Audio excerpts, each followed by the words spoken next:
Hey guys, back in with another airliner kit. This time we're going to be looking at Atlantis's 196 scale Boeing 727. Let's open her on up and take a look. Now, with this kit, unlike the majority of the kits we've done, I've actually built this one. In fact, this particular individual copy I actually won at a club raffle, so I'll be able to actually do a proper review video for you guys this time. So let's start off with the fuselage halves. Right here you can get a sense of just how big they are. They do have raised panel lining, save for the door and access hatch on the opposite side. The detail on them is not the greatest. I would not say this is its strongest suit. It serves its purpose, but definitely one that's showing its age. This is actually, I believe the molds were originally by Aurora, so it gives you an idea how old this kit is. Now, thankfully, they didn't mold the windows as open spaces that you'd have to fill and decal and all of that. So that's a plus. Would have been nice had they include clear parts, but is what it is. All things considered, it could be worse, but it could be better. Now, another thing about the fuselage is this kit's supposed to model the 200 model, which is the extended model.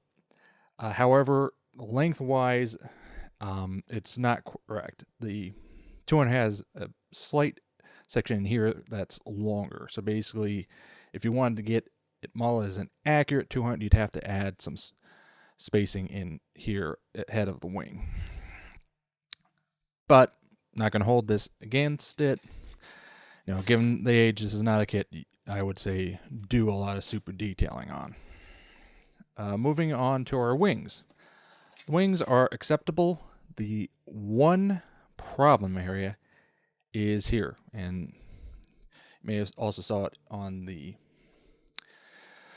nose area of the fuselage, is you have no landing gear bay for any of them. It's just these peg holes.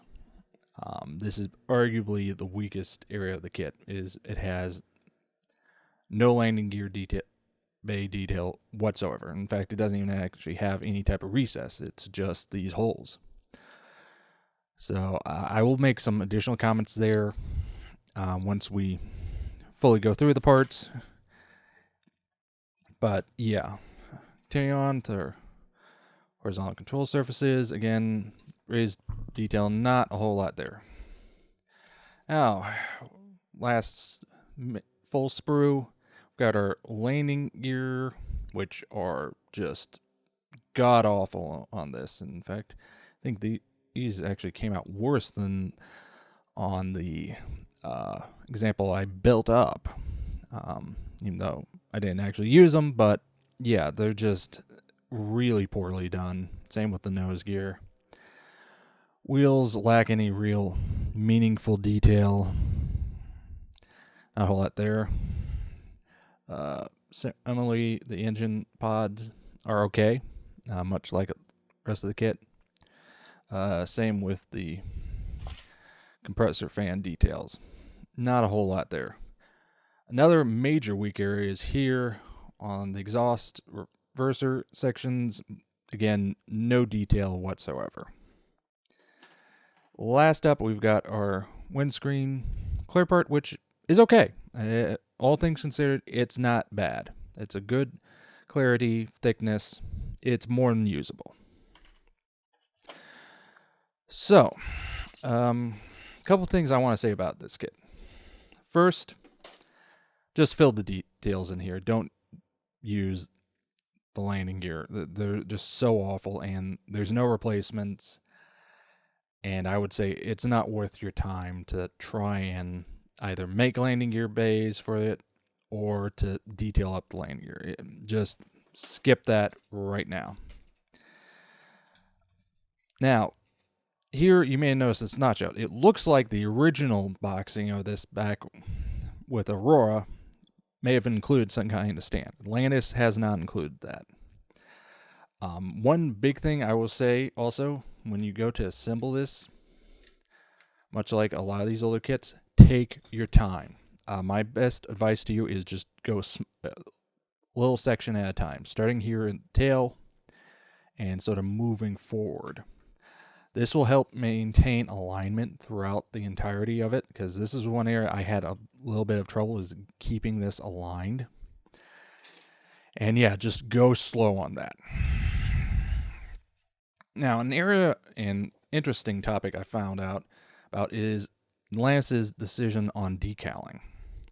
In order to save on cost, what Atlantis decided to do was use either government aircraft, i.e. like NASA and official type of aircraft, or prototype aircraft.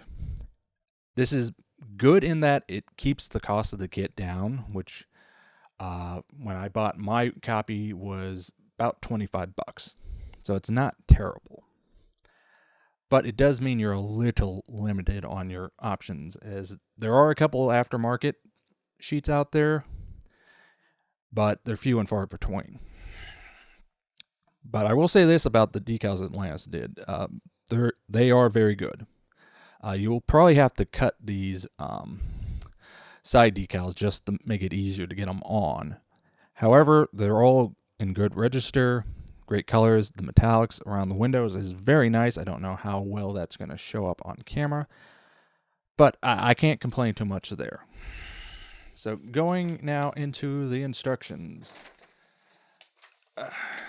Overall, it's a pretty basic kit. There's not too much complexity to it.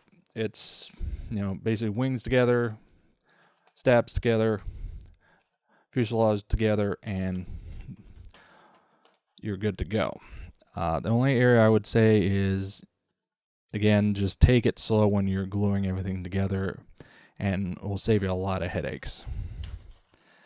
Again, single marking option, various color set, but overall, this kit definitely showing its age. Definitely one to go in knowing, okay, this isn't going to be, some super detailed, super awesome kit. However, doesn't mean it's doesn't still have its place. I would say if you're interested in building a 727, I would say either A, if you want something really shiny new, I would say wait for Mach 2, as they are going to be releasing a 72nd scale 27. I'm not sure exactly when, but supposedly sometime this year. Alternatively, there's the older KMC kit, which I actually was able to find a copy of at a swap meet, which is also in 72nd scale. More realistically, though, I would say look at either Airfix or I believe Hasegawa also has made one in smaller scales, 1/44 and 1/200 respectively. But as for this guy,